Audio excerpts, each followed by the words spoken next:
نحمده ونصلي ونسلم على رسوله الكريم اما بعد فاعوذ باللہ من الشیطان الرجیم بسم اللہ الرحمن الرحیم لقد كان لكم في رسول الله اسوة حسنة صدق اللہ العظیم.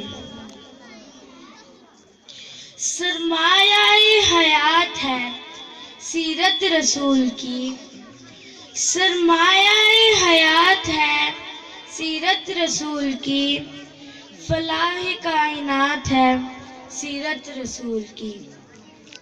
بنجر دلوں کو آپ نے سیراب کر دیا، ایک چشمہ زی پاک ہے سیرت رسول کی. جناب صدر، میرے معزز اساتذہ اکرام اور میرے ہم مکتب ساتھیوں، السلام علیکم. وعلیکم السلام. آج مجھے جس موضوع پر لب کشائی کا موقع ملا ہے اس کا عنوان ہے سیرت نبی صلی اللہ علیہ وآلہ وسلم.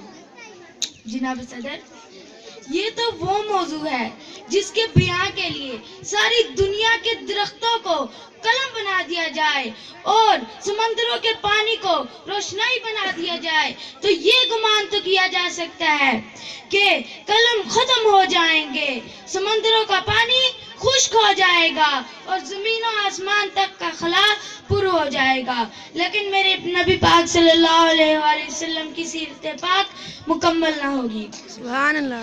زندگیاں بیت گئیں اور قلم ٹوٹ گئے، زندگیاں بیت گئیں اور قلم ٹوٹ گئے، مگر تیرے اوصاف کا ایک باب بھی پورا نہ ہو سکا. جناب صدر، ایک مومن کے لیے، ایک مسلمان کے لیے اور ایک کلمہ گو کے لیے نبی پاک صلی اللہ علیہ وآلہ وسلم کی ذات گرامی ہر لحاظ سے مرکز و محور ہے. وہ ایمان و اعتقاد کا منبع ہے. یہ زمین و آسمان، یہ طرفین، یہ مشرقین، یہ مغربین نبی کریم صلی اللہ علیہ وآلہ وسلم کی ذات گرامی کے اندر گم ہے. اس عقیدت کی آن ہر رنگ و بو میں، لالا و گل میں، مہکتے ہوئے چمن میں، کلیوں کی مہک میں، بلبل کی چہک میں، ہواؤں کی لہر میں نبی کریم صلی اللہ علیہ وآلہ وسلم کے جلوے دیتی ہے. مگر نبی کریم صلی اللہ علیہ وآلہ وسلم تو ورا الورا ہیں، ہماری پہچان کی حد سے بھی بالاتر، جو فلسفیوں سے کھل نہ سکا اور نکتہ وروں سے حل نہ ہوا، وہ راز ایک کملی والے نے بتلا دیا چند اشاروں میں. جناب صدر، حضور نبی کریم صلی اللہ علیہ وآلہ وسلم نے پوری انسانیت کو پیغام نجات دیا. وجود شاہی، نقبیت فرعونی اور عصبیت ابو جہلی کچھ اس طرح سے ختم ہو گئی کہ پھر کوئی زمانے کی گردش اسے زندہ نہ کر سکی.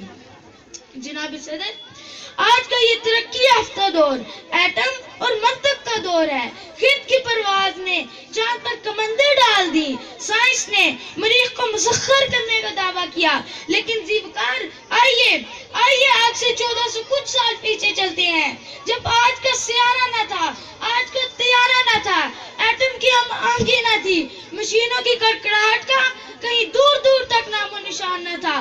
تب اس وقت آمنہ کا لال، عبداللہ کا یتیم، آمنہ کا لختے جگر، مکہ کا عزم، آغوش حلیمہ کی زینت، جس کے گھر چولہا نہیں جلتا، پیٹ پر پتھر باندھتا ہے، اس نے اپنے نالین مقدس سے عرش کو سرفراز کیا.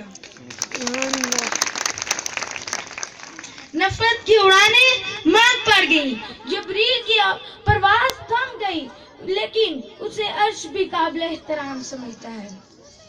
حضور آئے تو سر آفرینش پا گئی دنیا، حضور آئے تو سر آفرینش پا گئی دنیا، اندھیروں سے نکل کے روشنی میں آ گئی دنیا.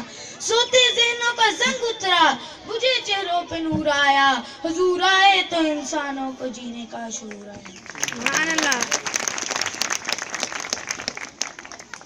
جناب صدر، صدیاں گزر گئیں لیکن روشنی کا یہ مینارہ آج بھی سورج بن کر پوری آب و تاب کے ساتھ چمک رہا ہے اور دنیا اس کی نظیر پیش کرنے سے قاصر ہے. تاریخ اگر ڈھونڈے گی ثانی محمد، تاریخ اگر ڈھونڈے گی ثانی محمد، ثانی تو بڑی چیز ہے، سایہ نہ ملے گا. جناب صدر، اللہ رب العزت نے قرآن مجید فرقان حمید میں میرے اور آپ کے محبوب حضرت محمد صلی اللہ علیہ وآلہ وسلم کا مقام ایک یا 100 آیتوں میں نہیں بلکہ 6666 آیتوں میں بیان فرمایا، اور یہ ساری آیات میں نبی کریم صلی اللہ علیہ وآلہ وسلم کا اخلاق بیان کرتی ہیں۔ قرآن سے پوچھتے جاؤ، یہ نبی کریم صلی اللہ علیہ وآلہ وسلم کے اخلاق و عادات کو بتاتا جائے گا۔ میں نے قرآن سے پوچھا، اے قرآن یہ تو بتا کہ میرے نبی کریم صلی اللہ علیہ وآلہ وسلم کے ہاتھ مبارک کیسے تھے؟ تو قرآن نے فرمایا وَمَا رَمَيْتَ إِذْ رَمَيْتَ وَلَكِنَّ اللَّهَ رَمَى۔ میں نے قرآن سے پوچھا، اے قرآن یہ تو بتا کہ میرے نبی کریم صلی اللہ علیہ وآلہ وسلم کا اخلاق کیسا تھا؟ تو قرآن نے فرمایا وَإِنَّكَ لَعَلَىٰ خُلُقٍ عَظِيمٍ۔ صدر عظیم کا جس کی سیرت کی شان میں قرآن یعنی کلام اللہ گواہی دیتا ہو، اس کی سیرت کی شان مجھ جیسا ادنا کیسے بیان کر سکتا ہے؟ فقط میں اتنا کہوں گا کہ نبی کریم صلی اللہ علیہ وآلہ وسلم کی زندگی ہمارے لیے مکمل ضابطہ حیات ہے۔ سلام آمنہ کے لال محبوب سبحانی، سلام آمنہ کے لال محبوب سبحانی، سلام ہے فخر موجودات ہے فخر نو انسانی، سلام اس پر کہ جس نے بے کسوں کی دستگیری کی، سلام اس پر کہ جس نے بادشاہی میں فقیری کی، وما علینا الا البلاغ۔